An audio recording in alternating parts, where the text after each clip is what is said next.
Hello and welcome back to the channel, and this lecture is all about running our first Spark code on top of Hadoop. So in the previous lecture we have seen what really is a Spark, why we need it, its architecture and how it works under the hood.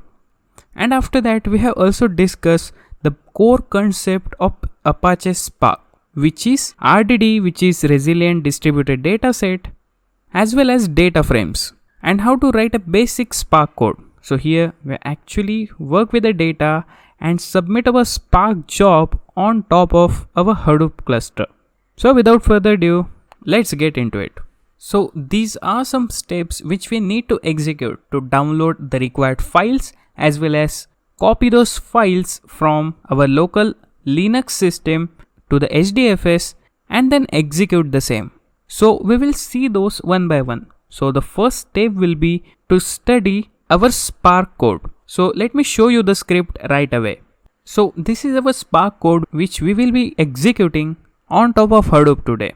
So the first thing is, as this code is written in Python and we're using Python programming language to work with Spark, so we need to import some modules, such as we need to import Spark session from PySpark.sql as well as some data types which are native to Spark, and we need those if we are going to programmatically, or we can say manually, infer the schema to our data frame. So what are data frames, which we have already discussed in the previous lecture.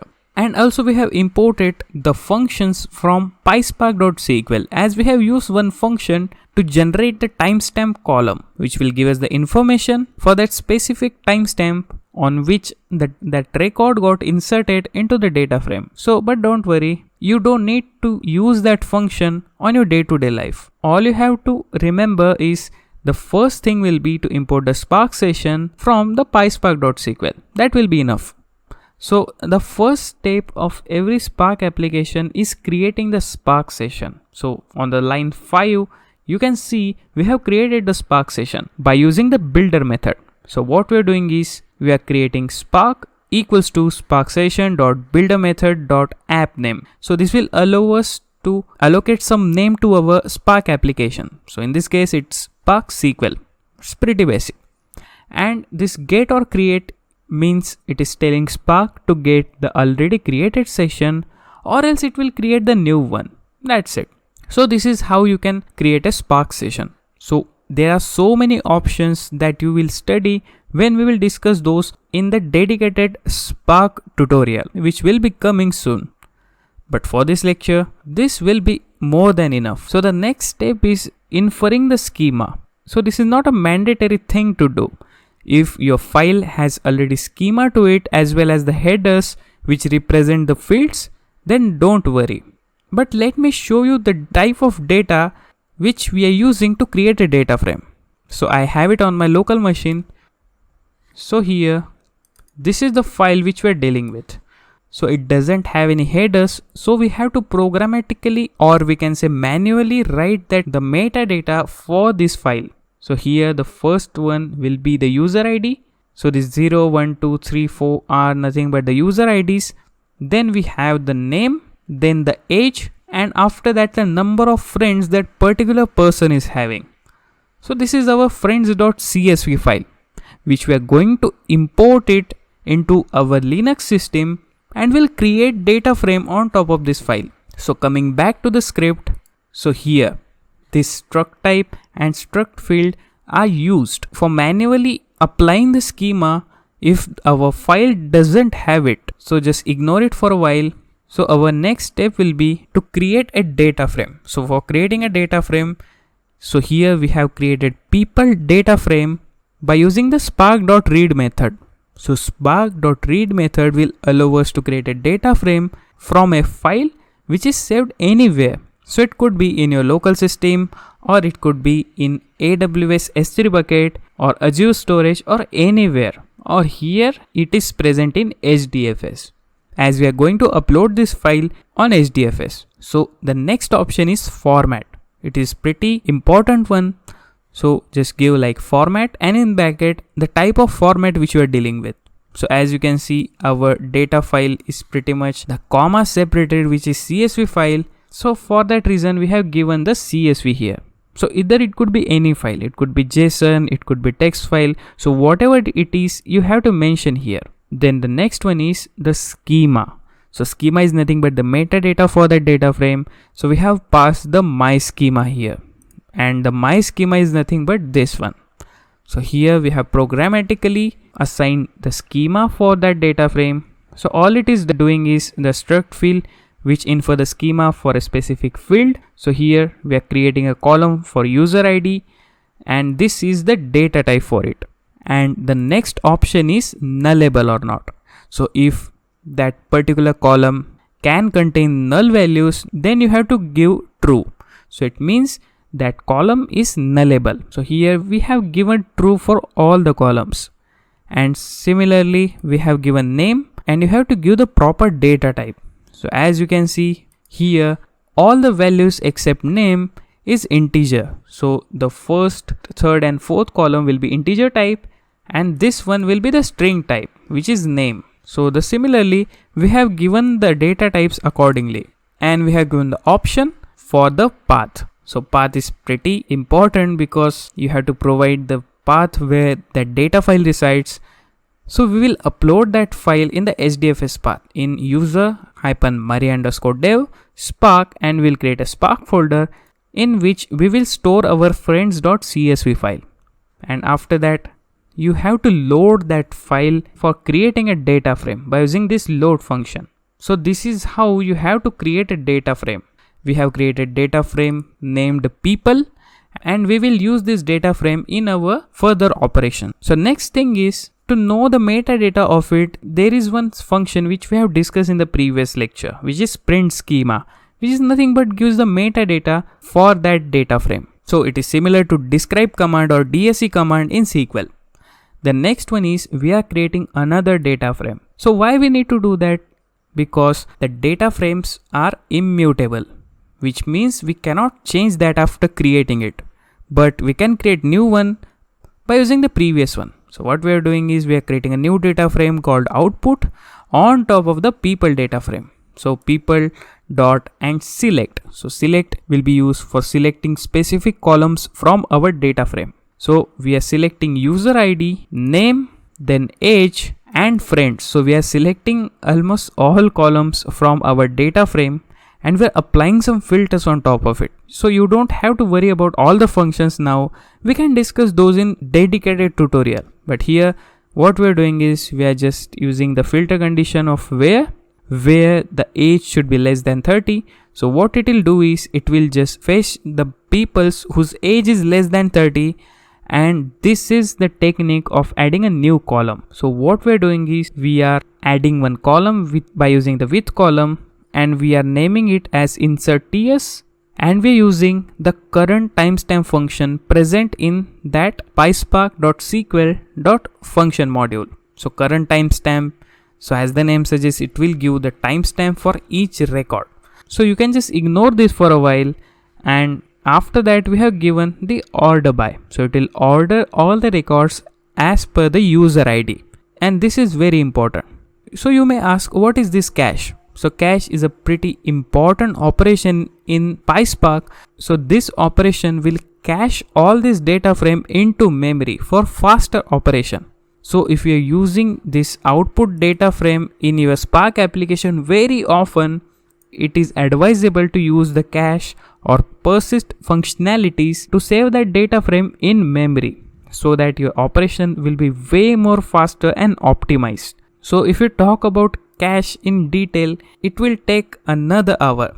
So without wasting the time, just remember that cache is used for optimization, and it will store this output data frame in memory. So this is how you can create a data frame and apply some filter on top of it. But you might also heard regarding spark.sql. So this functionality will let us run some SQL queries on top of the data frames. So for that purpose, we have to create some temporary view on top of our data frame. So the next operation is creating that temporary view. So what we're doing is we are creating a temporary view on top of the output data frame. So for that we are giving like output dot create or replace temp view. So this operation is used for creating a temporary table or a view on top of our data frame. And in bracket we have to pass the name for that view. So the name is peoples. Very simple, right? So here we have created the peoples. So by using it, we can just execute simple SQL operations on top of this peoples view. So for that you have to give like spark.sql, and in bracket you can give any SQL query and you can do aggregations or filtering or anything on top of your structured data. So this is the power of SQL. It will give us the capability to work with structured data, as well as we can work with semi-structured on unstructured data that we will see in the upcoming sessions. But for this example, what we're doing is we are just selecting user ID name from peoples, where the friends, which indicates the number of friends for each member in that data set, which is greater than 100, which means we're getting the list of peoples who are more extroverts and has lot of friends, which is more than 100. After that we're going order by user ID, and this dot show is nothing but an action. So we have already discussed this, as the Spark has the lazy computation, which means until and unless you call out an action, it will not do anything, right? So this is the action. So the show method will display this result on the console. So when we execute this Spark application, we will get the output on the console itself. And the last and the most important is the write functionality. So this is very important one. So you have created a data frame on top of a CSV file, and you have also done some transformation. But what about the results? So you can only see the results on console. But what if you want to save the result somewhere in the S3 bucket or your local PC or somewhere else? So for that purpose, what we will do is we will just save this output data frame by using the write method. So what we are doing is we are doing the output.write. After that we have to specify the format. So our loaded file was CSV, but what if you need different data format, right? So here for that purpose I have given JSON. So I want the result of this data frame as a JSON file. And after that you have given the mode. So there are two modes. The first one is an incremental and second one is a full load, which is nothing but overwrite. So what we're doing is we are putting overwrite. So every time we run this application, it will just overwrite the previous files. That's it. And the next option is path. So we have to provide the path where this specific output files will be saved. So we have given this HDFS path. So we will create one job output folder inside which we will save all these files. And this is the important one, which is partition by. So I hope we already discussed this. So partition by will split up the huge amount of data into smaller chunks. So here as per the parameter which we have passed. So here we have passed the age. So what it will does is for each age number, it will create a separate directory in your HDFS path. So in the job output path, it will create the directories for each age number. And the last one is .save. So this save is nothing but an action which is used for saving those files in the specified path as per the specified format. That's it. So this is our Spark application. So after this, we have to download these required files. So we only need two files here. The first one, which is obviously the Spark script, and the second one will be the friends.csv. So I have already uploaded those files in our Git repository. Let me show you that. So here you can see in the Hadoop repository, I have saved the spark_hadoop.py, which is our Spark file, as well as the friends.csv, which is nothing but a data which we need to run our Spark code. So after this, we need to download these files into our Linux system. Then we will transfer those files from local system to HDFS, and then we are going to run our first Spark application. So I hope you got a clear idea about the logic and how it fits together to provide a solution. So the first thing first, just load up your SDP sandbox. So I have already kept it in a running position to save some time. So just make sure that all the services are running, because we will need the Spark as well as HDFS to work properly and run our Spark application. So to ensure that, just go to the localhost 8080. So just go to the localhost 8080 and then log in through maria_dev, and the password is also maria_dev. Just close it. So here you can see, so all the services are running without any issues. So here just check that this start all services operation has been succeeded. So right now we can download our required files by using the PuTTY terminal. So just open the PuTTY terminal now and log in through the already saved credentials. So if you haven't saved them, I'll just show you one more time. So I'll just load it up. So our host name will be maria_dev@localhost and the port name is 2222. So you can just save this session to save up some time. So I'll just open this session. Okay, so you already know that the password is maria_dev. That's it. Just hit ls. Yeah, there is nothing there, right? So first thing is we need to download those two files from our GitHub repository. So to do that, you already know we need to run the wget commands. So just give like wget and just follow along with me. And I will also share this all commands in the description below so that you don't need to type the whole thing. You can just copy and paste to save up some time. But for this, just give like https://raw.github/user-content.com/ashaypatil11/ then give the repository name, which is Hadoop, / the branch is again main / now give the file name. So first we will download our Spark file. So just give like spark_hadoop.py. So just look out for the capitalization here for Spark and Hadoop. Hit enter.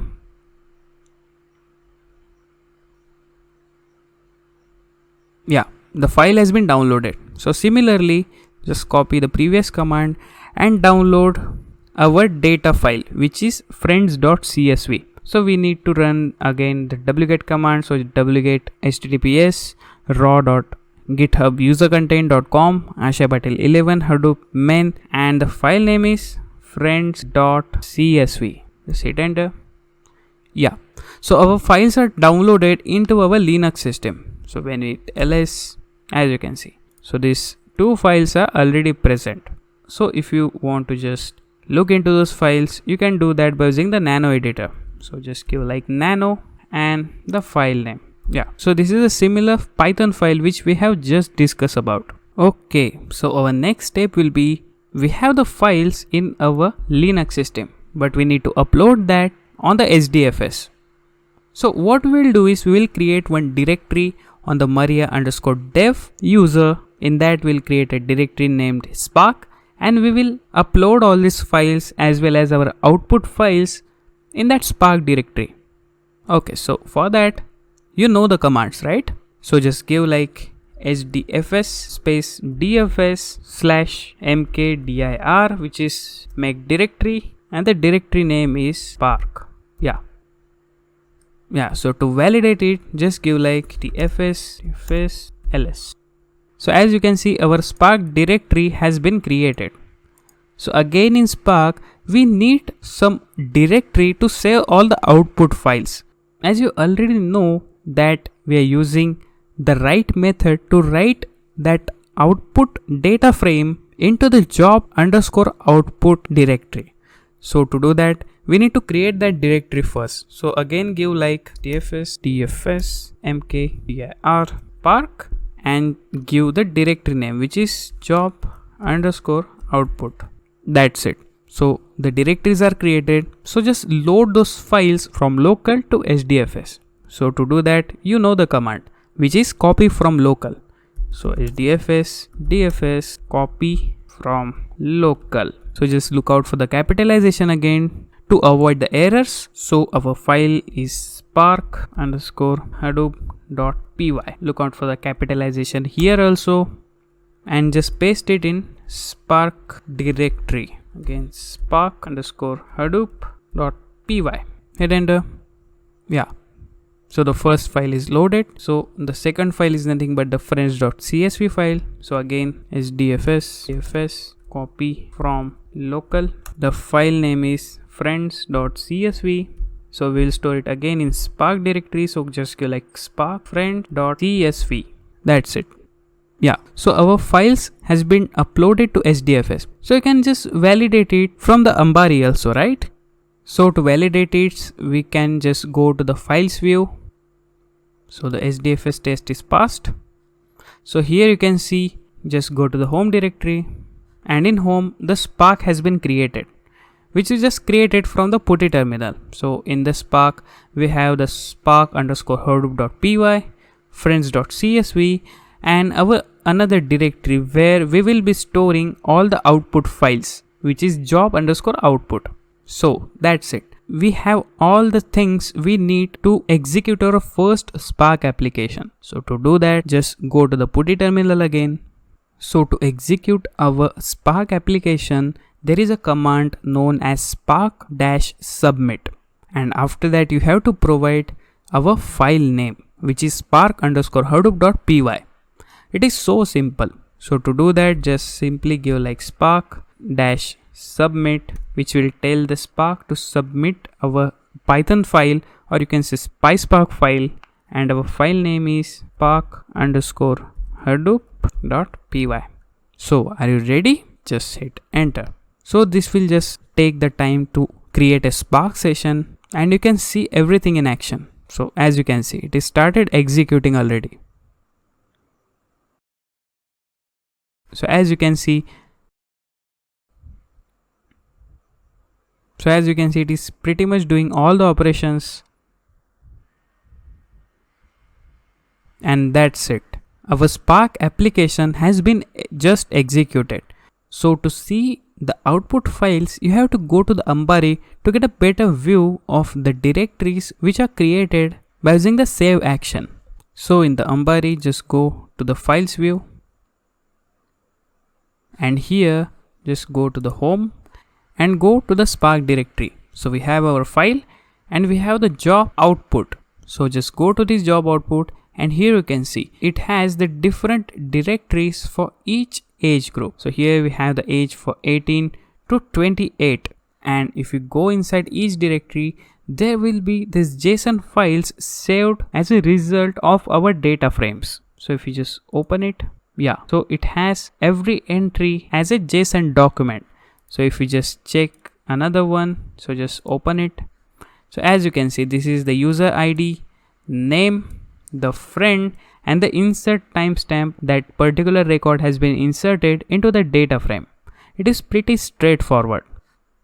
So it has created the different partition as per the age group here. So I hope you got a clear idea about how Spark application works. So in this lecture, we have created a data frame on top of a CSV file.